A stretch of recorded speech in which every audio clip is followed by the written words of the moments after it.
I've been told today not to embarrass my family anymore on the podcast. You're not allowed to mention them anymore. Jess said I didn't sign a waiver. And I said, that's fair. But you didn't read the fine print 17 years ago. So. Kaylee stopped listening, so I can say whatever I want. Why did we lose Kaylee as a listener? She's just into other podcasts at the moment. Yeah. She's not a podcast person. What is a podcast person at this point? Someone that listens to podcasts. Does that mean, like, if you listen to Spotify music, are you a Spotify? But like, why do we... I think it's people talking about a subject for an extended period of time. Yeah.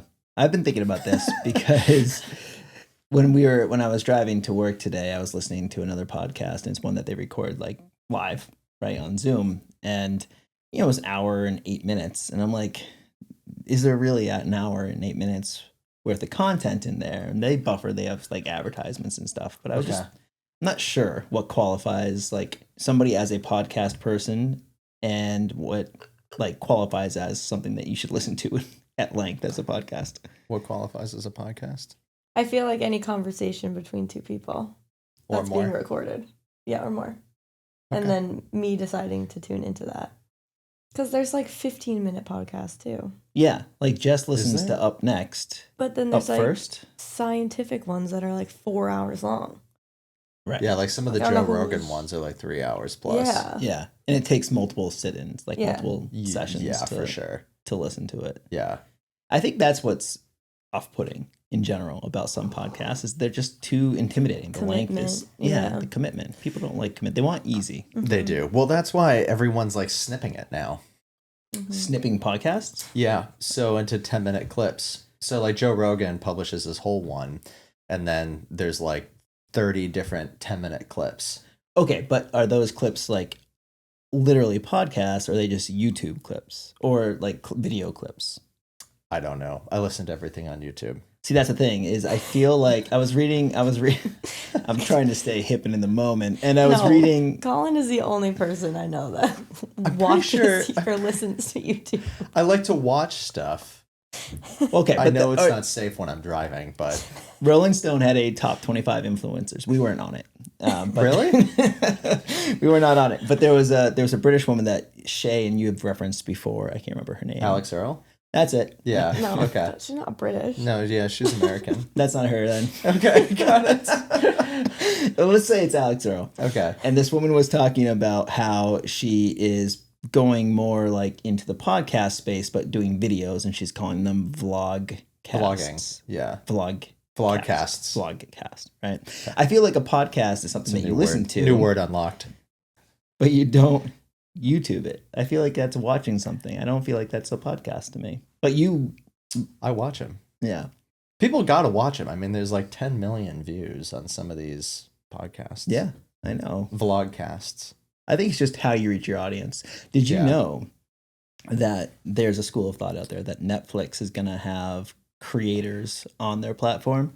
No. So like YouTube, essentially, but on Netflix.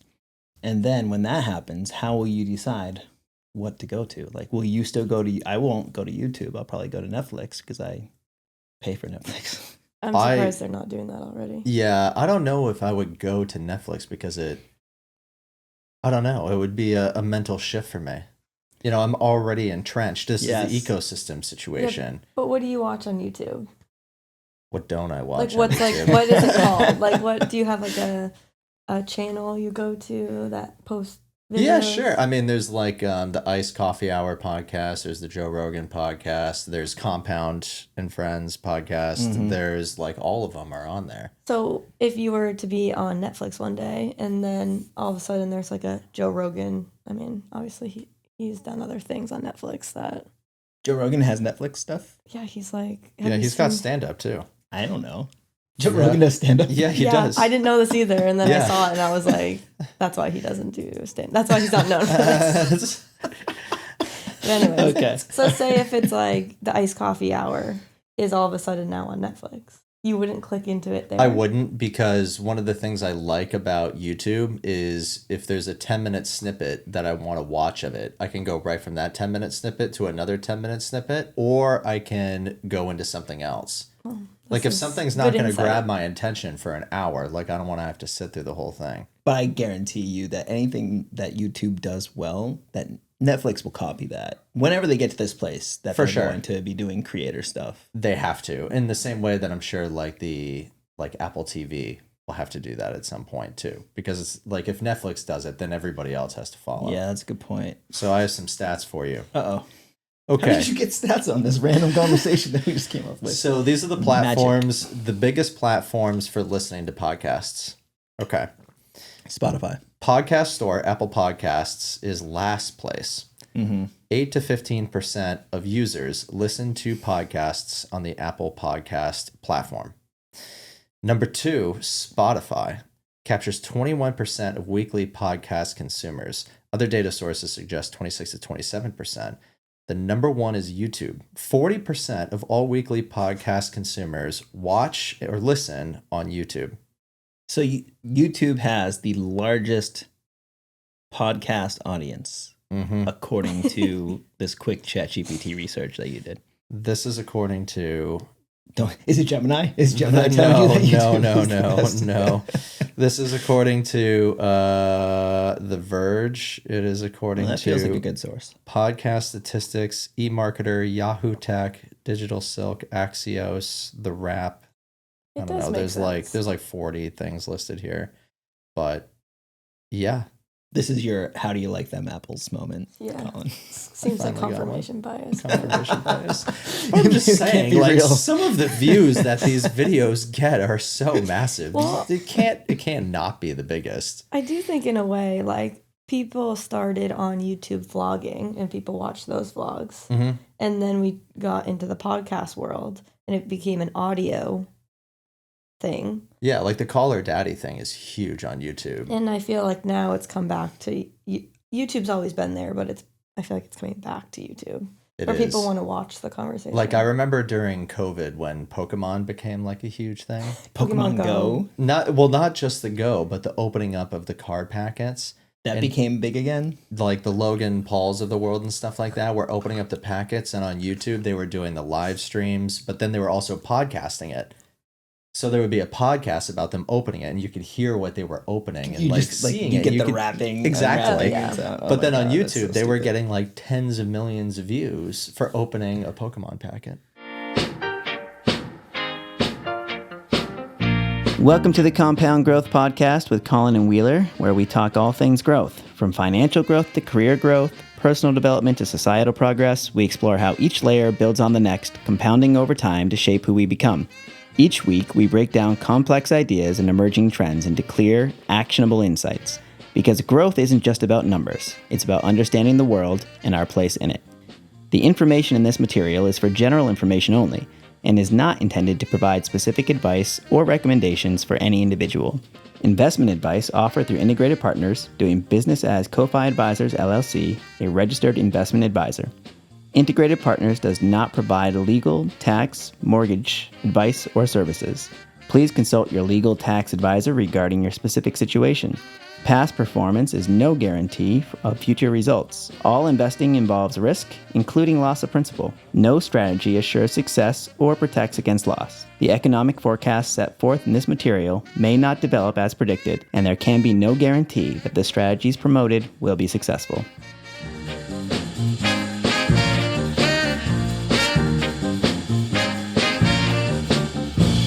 Today, we are talking about something very exciting. Emergency reserves. Yes. Tori's like anxiously, no. I was going to say, should I have anything like prepped, or do I need to like look things up? No, but you need to tell us every dollar you have in your emergency. No. So, Colin. Yes. I always enjoy listening to you explain things. So why don't you start by explaining what an emergency reserve is? An emergency reserve, in my mind, is a bucket of money that you set aside where if something was to happen, you could access this money and live off of it for a certain period of time and cover your bills. Or it could be a surprise expense pops up and you can cover that. That's the way that I look at it. It's liquid. It's not in a retirement account.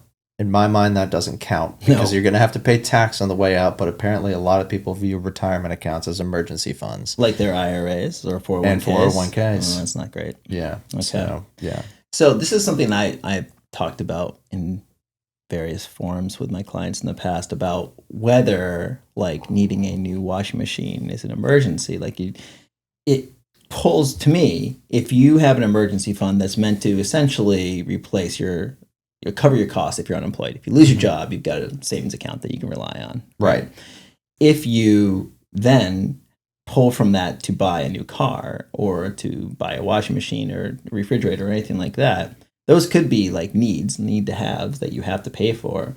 But then you kind of have to replenish your emergency reserves. Yeah. Right? Like it has to be, there's almost like to me an immediacy fund and an emergency fund. It's like ideally in an ideal world, you don't have them commingled. I agree. So, Tori, question for you.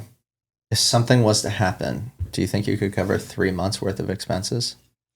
Yeah, I do. You are officially in the top 50% of savers in the country. Yeah. Top 40% in some forms. Yeah, that's true. Yeah, I would say I'm a good saver. So some interesting stats I want to throw out, as I typically do. Only 46% of Americans can cover, I'll say, 3 months worth of spending. Mm-hmm. And that I'll say is extremely conservative in terms of a number. But what's kind of interesting as well is 46% of Americans also carry credit card debt. And when I say carry credit card debt, I mean roll over a balance each month. Yeah, so they pay interest on their credit cards monthly. Correct. And that average balance is just shy of $7,000.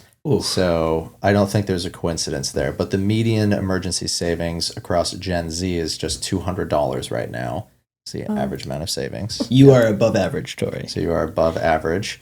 And I'll say, 6 months for the average family is $33,000. 6 months of what? Spending? 6 months of spending for the average family of 4 is $33,000. So just to put that into context, if you needed 3 months set aside for the average family of 4, the average amount of expenses broken down would be half of that. So call it $16,500, which is certainly no small sum of money.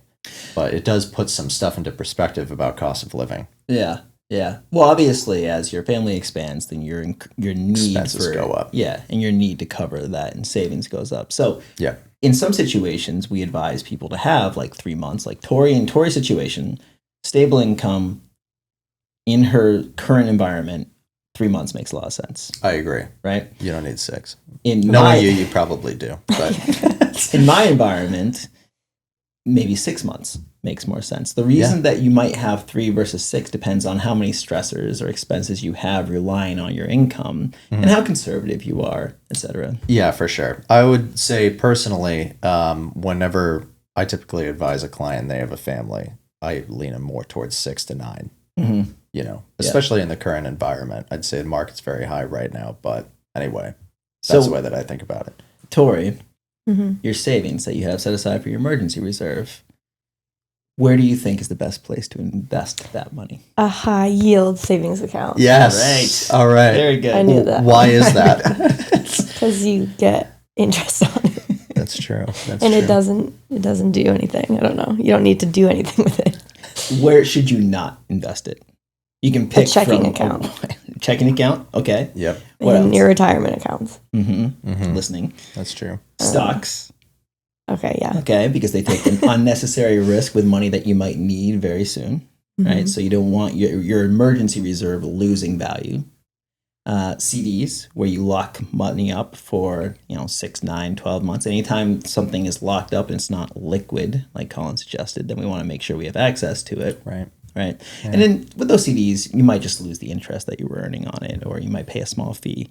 But in general, why would you have a CD versus a high yield savings account? The only reason is if you're going to get slightly higher interest rate on your CD, and it's not worth the illiquidity. Yeah. At that point. For sure. I wouldn't even know how to get a CD. That's a good point. It's a great question. So a CD is offered by a bank, usually. So you'd walk into a bank, there are banks that you can just brick and mortar and physical buildings. And you go in there and you say, I want to buy a CD. And they have them. Take your money. They pull out their binder of CDs and they hand you one. They just say, that was funny. They just say, like, this is the interest rate. Like, how does that even work? It's just like a made up thing. It is a made up concept. Thing. Yeah, it's basically an agreement that they are going to hold your money for a period of time and pay you a certain amount of interest rate. Right? You're essentially loaning them money for a period of time. Don't they do that anyway?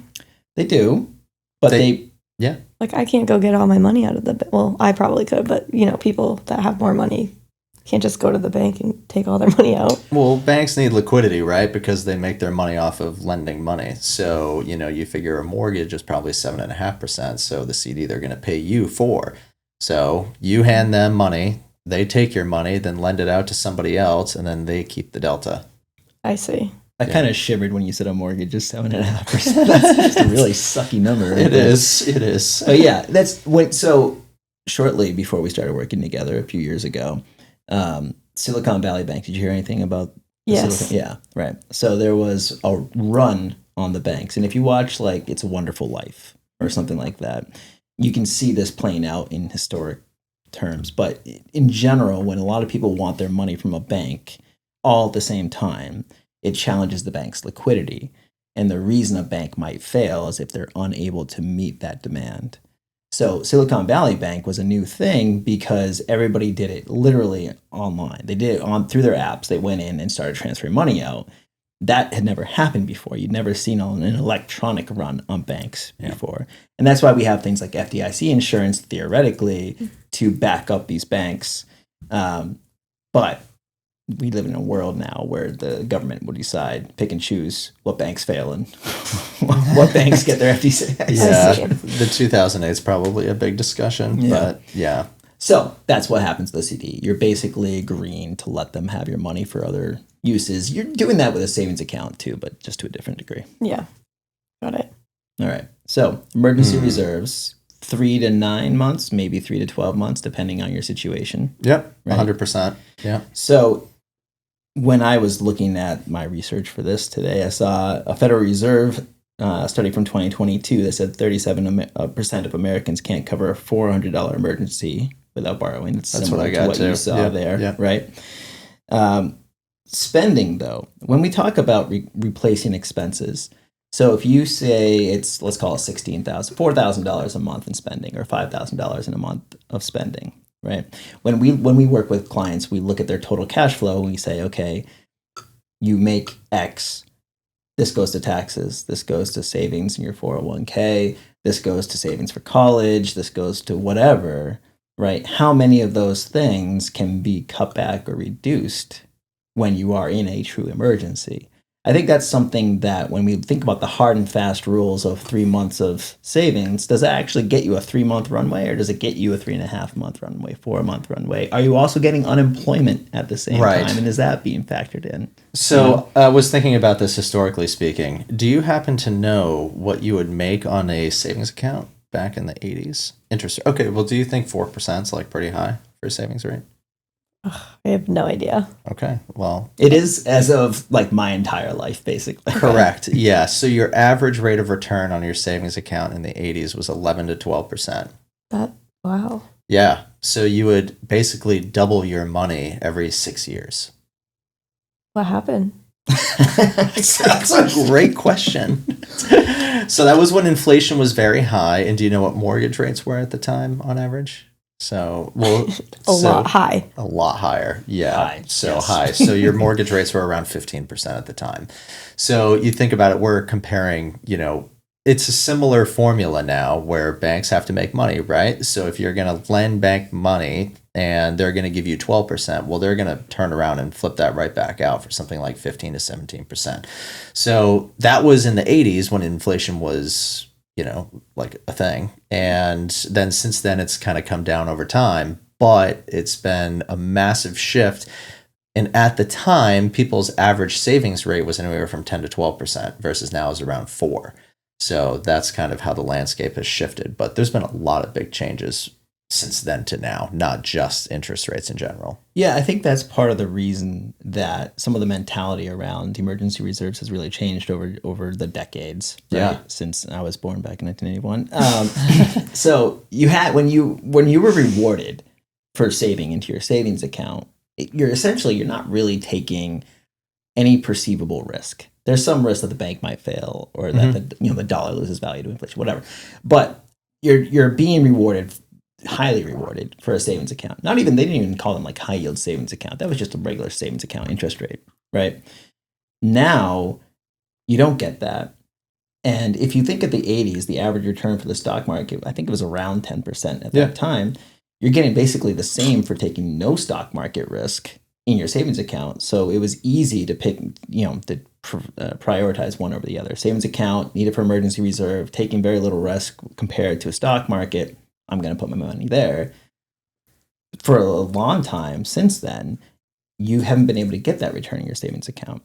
And so when you save money in a conservative portfolio or a high yield savings account, you start to have potentially some FOMO. You start to worry about what you could be getting for a return, not only in the stock market these days, but also in crypto, right? Everybody's driving around their Bitcoin Lamborghinis, and you're sitting there with your 3-month savings account, and you feel great about it until you compare yourself to them. It's not sexy in the eyes of young people these days to have a savings account. I think it's... Am I right or wrong? You're right. Okay. Do you think it's savings, like a savings account is ever sexy? Like it's a calling card? At 10%, I'd find it pretty sexy. It's like your third date you start asking about. Yeah, I actually do. So Kaylee and I, when we first started dating, we had our first finance discussion probably on our second date. I can see that out of both of you, though. Yeah, it's just our vibe. But something that's kind of interesting, though, that you brought up that just kind of hit me with this, and it's something I haven't ever really thought about. So you're right about the rate of return in the market and everything in the 80s and whatnot. But what's kind of fascinating to me is the amount of participants in the market were much lower. Yeah. Because 401ks weren't ever a thing until 1978. Yeah. And they didn't ever get traction, and same with IRAs until the 80s. So you had very few actual investors in the stock market, unless it was like the Wall Street days where you were actually buying the stocks outright with your own money. Yeah. Well, I mean, that's the thing is that think about the friction that's been removed since then too. So back then, if you wanted to buy a stock, you would call your stockbroker. And you say, or they would call you and say, "Hey, I've got a hot new stock." Right. But either way, Kushan Airlines. Yeah, it's Ko-Fi advisors. Yeah. Either way, you have to go through the broker, and then you pay the broker a commission. And obviously, right there, you're reducing the amount of money you have to invest. And there's friction of calling somebody. There's business hours, et cetera. And then you had, the last tech bubble. You had E-Trade and the rise of online trading. Robinhood. Well, Robinhood is even later. So E-Trade, saying later. Like the little E-Trade. You ever see these E-Trade baby commercials? Oh yeah. Did you ever see these? They're basically, it's a baby who's, I don't know, 6 months old or something like that, and he talks about trading in his portfolio, and he was like this famous icon, like this E-Trade baby icon. Everybody knew what I was talking about then. They don't now, and you would be able to trade not at all hours, but you could always just pop on when at your lunch break, and you could buy your own stocks. And then you had Robinhood come through. Between E-Trade and Robinhood, you saw all these trading fees go essentially to zero. And then Robinhood comes in and kind of like drives the final stake into trading fees. And now you can trade not only like 24 hours a day, but you can buy fractions of stocks. You don't even have to buy a whole share anymore. And then you've got all the crypto, like Coinbase, et cetera. You can trade on there. It's constantly going. And now there's talk about the stock market hours changing to accommodate this, because you're essentially, if you look at these traditional exchanges, they're losing traction to the modern exchanges, the modern interfaces that are trading more often. Yeah. Basically, people can trade Bitcoin whenever they want, so they want the same treatment in the stock market. Yeah. And they're getting that through Robinhood to a degree. Yeah. But it is talking about friction. And you see this with savings rates as well. Like, you don't have to go to a brick and mortar to buy a CD. You can do it online in the same way that you can get a money market account or something like that online. In the same way that it's much easier to spend money now with credit cards, which is why credit card debt has picked up, in the same way that people can buy and sell stocks. And I don't know the statistics here, but my guess is that the average rate of return for someone in a Robinhood app is probably lower than someone who just is buying and holding in the 401k. There's a lot of conspiracies about the buying and selling of stocks and treating it like it's gambling. I think the thing is that sometimes it really depends on your investing mentality. And there will probably never be stats on that because everyone's so different in terms of their habits. But anyway, I love that movie, Dumb Money. Have you seen that? Mm. Yeah, that's a good one. Seth Rogen. Yeah. Everybody, Seth Rogen. Yeah. Future podcast guest. So I think the psychology of the emergency reserve is kind of what we were tapping in there too. Like, does it make you feel sexy in Colin's case? Mm-hmm. Does it make you feel safe and secure outside of that? And is that more valuable than, the crypto Lambo that you could have had if you struck it rich with your Bitcoin or Ethereum or enter altcoin here? Yeah, so that's true. I think that sometimes when we think about the benefits of saving into a 401k can be forced savings. Benefit of a mortgage could be forced pay down of your debt, right? Like, there are things that are like forced behaviors that can benefit you psychologically, even if they aren't always the best thing for you financially. Does that make sense? Mm-hmm. Tori, you've told me before you have some people in your life that are surprised by how much you're able to save, right? Like, do you feel like, you said you're a good saver. Do you feel like the majority of the people that you know are good savers? I don't know. You don't talk about that at your dinner conversations like Colin does? I would say I don't even really know with my family. Yeah. Like, I feel like I'm a better saver than my sister. I hope she doesn't watch this, but that's the only person I can really compare to, because I just know. Yeah. See, I think that's part of the issue, is that we don't talk about these things as much. I mean, Colin is the standout here, bringing it up on a date, but I don't think it happens very often. You kind of like make assumptions. People make assumptions, and there's a lack of financial literacy and transparency, and things feel like icky. Nobody likes to talk about money. Yeah. And then we don't know that we're in a mess like this nationally until like it's too late. Right. Yeah. Just out of curiosity, when you get a paycheck, do you think about like needing to increase like your emergency fund or anything like that? Or does it just like go to savings and you just think like, I just want to send this to savings, and it just goes there?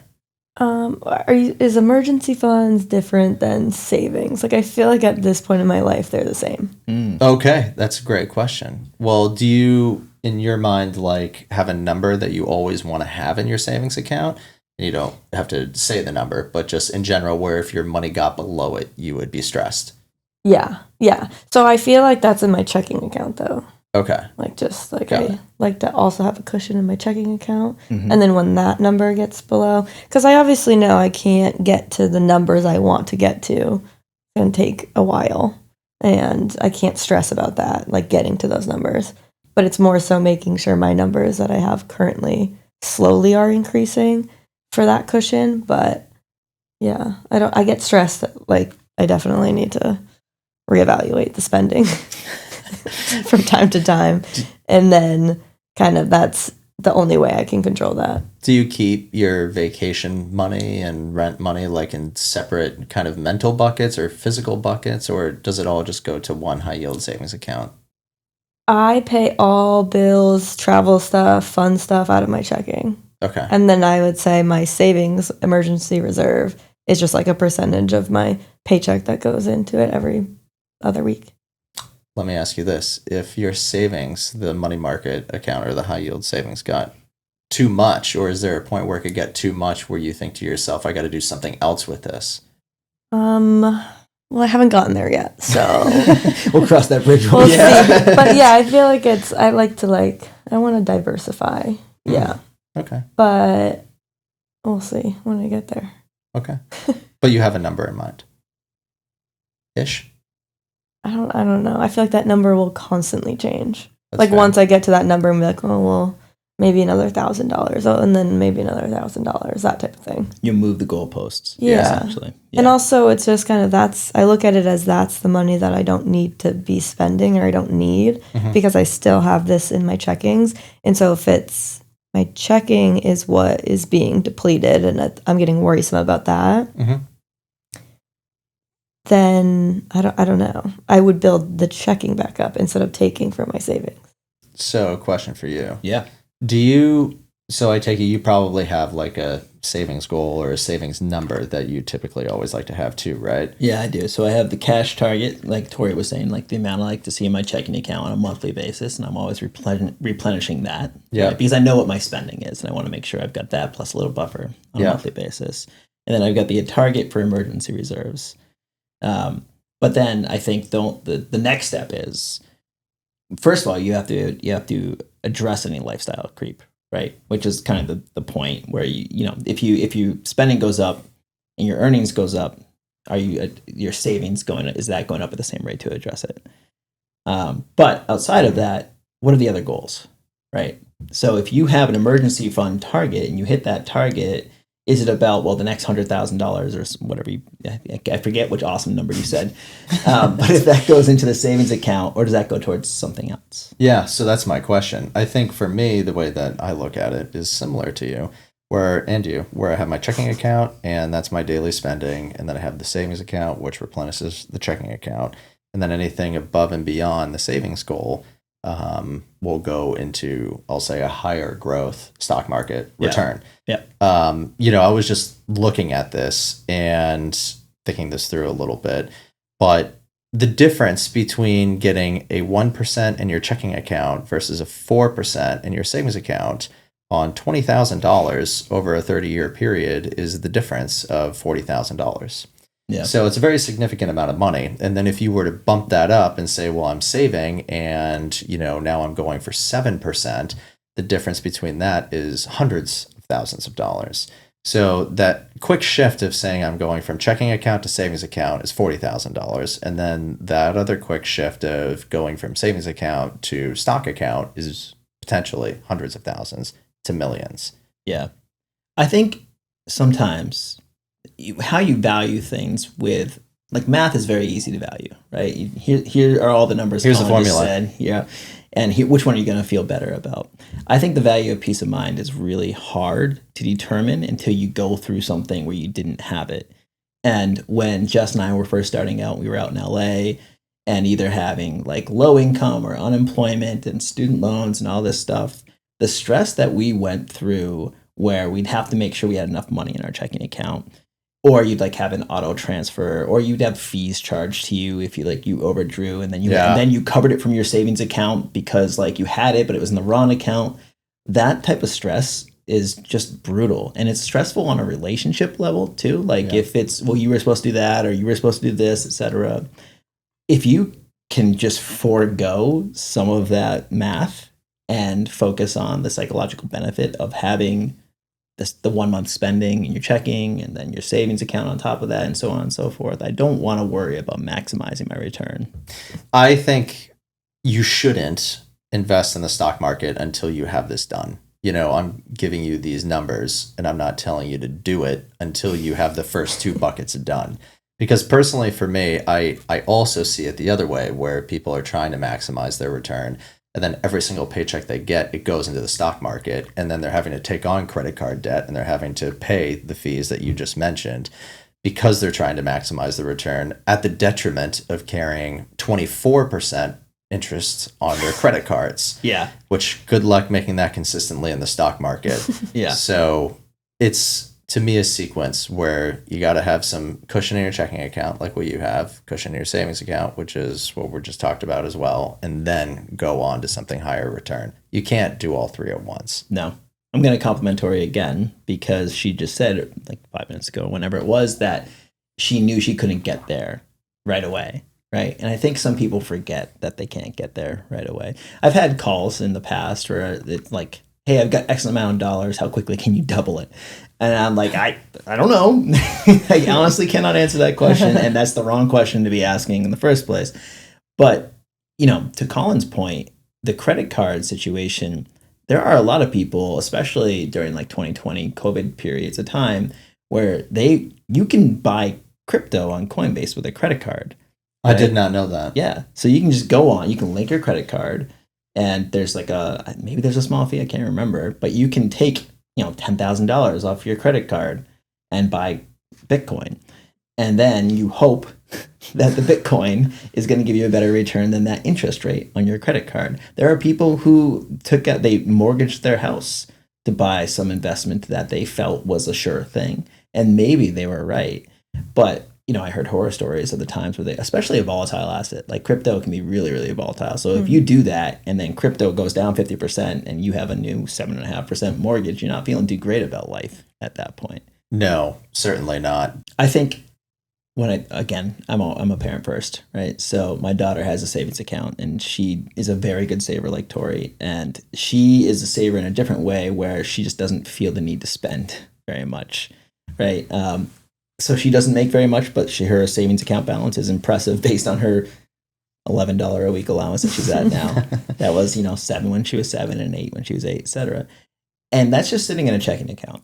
It's not maximizing return. It's not anything. It's not in the stock market. Like she has other investments outside of that she probably doesn't even know about. No, she knows about it. We walked through them. But we're not worried about maximizing return because she might decide to go spend that money tomorrow.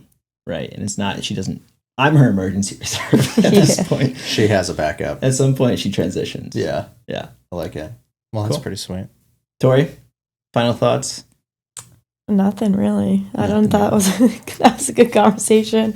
I feel good about where I'm at with my finances. We'll just keep complimenting you in these conversations. Yeah. So I think that's my parting thought. And then Colin, I'm going to ask you for yours. Mm-hmm.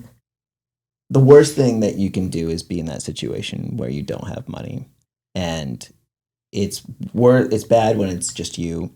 It's slightly worse when it's somebody else. It's infinitely worse when there's other family members counting on you. And when I've been reading this story or this book about, he's a famous investor. I can't remember the name of the book right now, so that's not great. But he's talking about the Great Depression. And he was born, slightly before the Great Depression. So he, was 5, 6, 7, 8 when they were navigating the worst of it. Right. Yeah. And, his earliest memory is being turned away from an apartment because the person who rented out that apartment didn't rent it to families. Right. So his parents, because they had kids, couldn't get that apartment. Mm-hmm. And we are very, very far removed from the Great Depression. But when you hear these stories, like the worst case scenario financially is the Great Depression. And it's sometimes a kind of like a sober reminder of how bad things can be. And while, we may always feel like we are capable of making things better, there was a Wall Street Journal article that came out, I think it was yesterday, maybe the day before. And there was a survey of, I think it was 4,200 people. And it said 73% of the survey responders felt that they are no longer capable of achieving the American dream, right? By themselves. Like they can't just go, do it themselves, right? And that's kind of, it's an alarming headline, and it's meant to be, right? Wall Street Journal has a paywall, but this article's free. So it's getting you to pay attention to them. Yeah. But it is also a reflection of how people feel right now. It may not be reality, but it is how they feel. And that's maybe far off from the Great Depression, but somehow connected to me. Yeah, it's kind of my final thoughts is I actually think now is probably the best time in American history to A, be alive, but to B, to also make money. And while certainly there will always be some struggle out there, if you go back through every 10-year period in history, there was some form of struggle, recession, depression, or worse. Certainly there have been some booming times as well. But if you look at actual performance and things like that, not everybody's going to benefit from the stock market, but there's never been a time in anyone's life where they can just log into a device in their pocket and make a ton of money. And the ways in which you can make money right now is infinite and endless. But while there are a lot of easy and quick ways to make money, I think that people should focus on slow things first.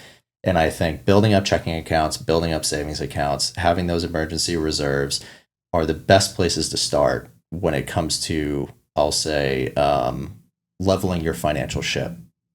I think everything that you could point out to as a way to, quickly make money is also a very easy way to lose money. For sure. Yeah. I mean, there's a lot of easy ways to lose money, and there's a lot of volatility out there, but there's a lot of good options too. I have a question. I know I already said I had a parting thought. But I have another second question. Parting thought. Tori, have you seen Stick yet? Have we talked about this? No, I haven't. Okay. I gotta get Apple TV again. Apple I told TV you I again. go back You and can forth. get a free subscription for like 30 days. No, I go back and forth like so much. I She finish does. a show and then I just shut Yeah. it off, and then I'll get back when it comes out again. Yeah. She's churning the subscriptions. Okay, got it. Strategic about it. Yeah. Time for Netflix. Yeah. All right. So small spoiler, but not like a massive spoiler. Okay. So there's a character in the show who has an investment idea, and because she's a single mom, obviously a woman, she comes to people with these ideas. She presents these ideas to people, and she feels like she's presenting them all to men, and she feels like the men talk down to her about her idea. Totally dismissed. Right. Now, her idea is to go all in on one thing, which is obviously a risky idea, right? Because if she's wrong, she could lose everything on it, or at least lose some value on it. And it doesn't matter whether she's a man or a woman. Going all in on one thing is a risky idea. So what's interesting about these conversations is I feel for her, and I'm like, man, like it must suck to not feel recognized for your intellect. She was a business student. She's been running a business, and she has this idea and nobody's validating it. But at the same time, it's really risky. And in the last episode that we watched, she talked about how she was risk aware. And that's really important. If she knows this is a big risk and she still wants to swing it, like who am I to tell her like you Not can't to do it. that? Exactly. Right. Like diversification is great. I love diversification. Like Tori said, you want to diversify your portfolios, where you save money, etc. But if you decide with your money to go all in on helium, I support you, Colin. Thank you. Likewise, I would support you guys too, as long as you had your emergency fund. All right, thanks, guys. Thank you. That wraps up episode 20. Today we covered why building an emergency reserve is the foundation of any strong financial plan, how high-yield savings accounts can work for you, and the impact interest rates have on your money. We need to remember, before jumping into the stock market, it's important to have these building blocks in place. Thanks for listening, and we'll see you next time.